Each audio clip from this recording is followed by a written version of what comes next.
It is Wednesday, my dudes. 3, 2, 1. Oh shit. He's coming back on, isn't he?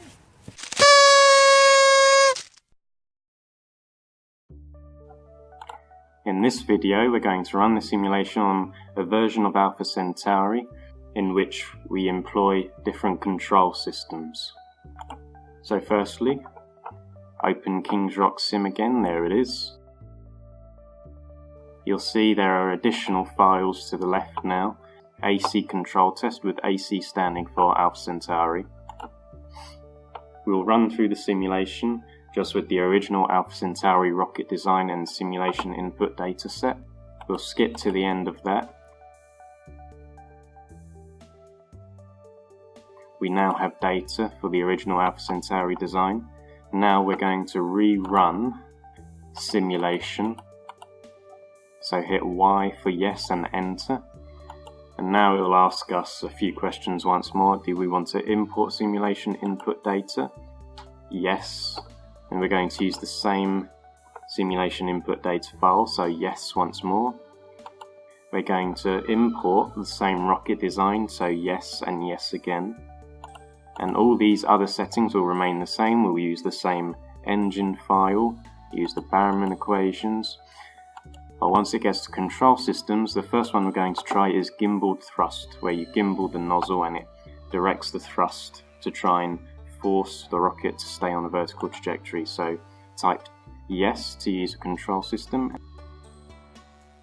Yes for changing the input value for the type of control system. Now this would be more relevant if on our first run we had to use the control system. You'll see on run number 3 that we have to hit yes, and it makes more sense in that case because we're changing the type of control system we'd be using. In this case we're going to use system number 2, gimbal thrust, so type 2 and enter. And now the questions for this control system will be the input value for the maximum thrust deflection angle, that is the maximum angle that the nozzle can be gimbaled at. So we'll type Y, yes, yes to change that. And for now, we'll use an angle of 45 degrees. The other piece of data we need to enter is the angular rate of gimbaling, that is the rate at which the nozzle can be gimbaled. In degrees per second, we'll enter 10 degrees for that, so just type 10 and enter. And then you can run the simulation and view the results. We'll skip ahead to when all the results are saved. The animation plays, and as you can see, the trajectory has remained mostly vertical for the portion in which the motor is firing. You can see when the motor turns off, the trajectory then begins to lean away from the vertical because there is no longer directional thrust to force it to stay on that vertical path. And then from the stability visualization, the change in angle of the nozzle is represented by this animated version of the rocket plume pointing away from the long axis of the rocket. So you can see with the thrust pointing to the left here, it's going to turn the rocket anti-clockwise. And then you can see the thrust plume itself moving in a clockwise direction in order to counter the fact that the rocket is now at an angle greater than 90 degrees from the horizontal and it needs to push it back towards 90. With the burn time being only about 8.5 seconds, it doesn't last very long, but it still has a significant effect early on in the flight. We'll now rerun the simulation again and try the other control system that's been implemented. We can use the same simulation input data file, however, we need to use a different rocket design file. And I'll explain why when we get to selection of the control system.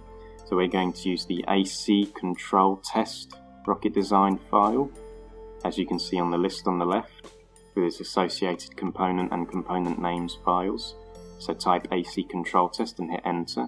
Answer the other questions as before, we're not changing anything else. Read the questions carefully, please. However, there is one we'll need to change, or we ought to change, and that's the method used to calculate the centre of pressure, either being the Barrowman equations or the centre of area / cardboard cutout method. Now for the AC control test rocket design, we actually have a small set of canards or fins close to the nose. Now the Barrowman equations aren't actually applicable in the case where you have multiple sets of fins in different locations along the rocket body, so we're going to use the centre of area method instead. However, with the centre of area method, you can't actually predict the movement of the centre of pressure with different angles of attack in windy conditions, hence the warning here. But a centre of pressure calculated with the Barrowman equations in this case would not be applicable. We'll import the component names and mass and position data. And there you can see from the rocket design drawing, to the left near the nose you have the canards. Just small fins, 4 of which placed around the rocket body and 90 degrees to each other. Now in terms of static stability, as you can see from the positions of the red and blue dot, having put these canards at the front actually moves the static centre of pressure ahead of the centre of mass, which should make the rocket unstable. However, since we'll be implementing a control system, these canards are movable, we actually have a form of passive control that enables the rocket to remain stable despite the fact that it would otherwise be unstable. If these canards could not move, if they were fixed, then your rocket would be unstable and susceptible to tumbling in flight. So we'll hit Y for yes to implement a control system. Y once again to change the type of control system we're using, since we're not gimbaling thrust anymore, we're using movable fins. So enter 1 for the movable fins option.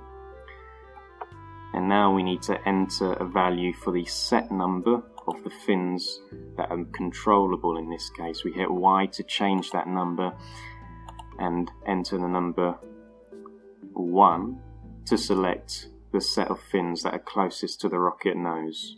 Set 2 would be the larger set of fins at the rear end of the rocket. As you can see from the design, the one at the far left is numbered 1, the one at the far right is numbered 2. Now we need to enter values for, firstly, the maximum fin deflection angle, and we'll set that to be 45 degrees, and also the angular rate at which the fins can be rotated. So for this we'll say they can be rotated as fast as 90 degrees per second, and then you can run the simulation and view the results. We'll skip ahead. And now from the animated trajectory plot you can see that even beyond the motor burnout moment in time, the rocket's managing to maintain a path much closer to the vertical than it would have in windy conditions without a control system implemented. This is also evident from the stability visualization animation. There you can see the canards on the rocket, and you can also see once it's gone beyond a height of about 15 meters, which is the length of the launch rails used in this case, the rocket is still managing to maintain close to a vertical path. When you finish running the simulation, you can go into the directory that has all your script and results files, and at the top here you'll see now 3 GIF files. Alpha Centauri 1, which was from the simulation run where we didn't use a control system, and this is what that looked like.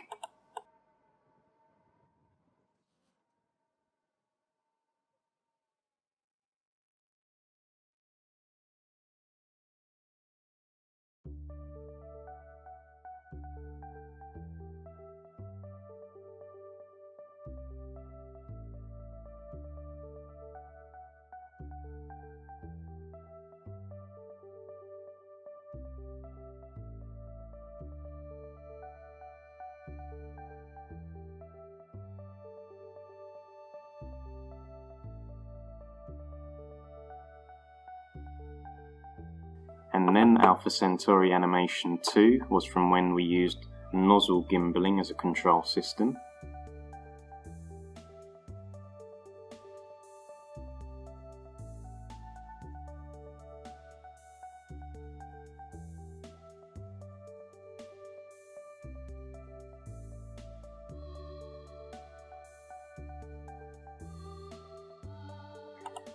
And then AC control test was from where we used movable fins near the nose of the rocket.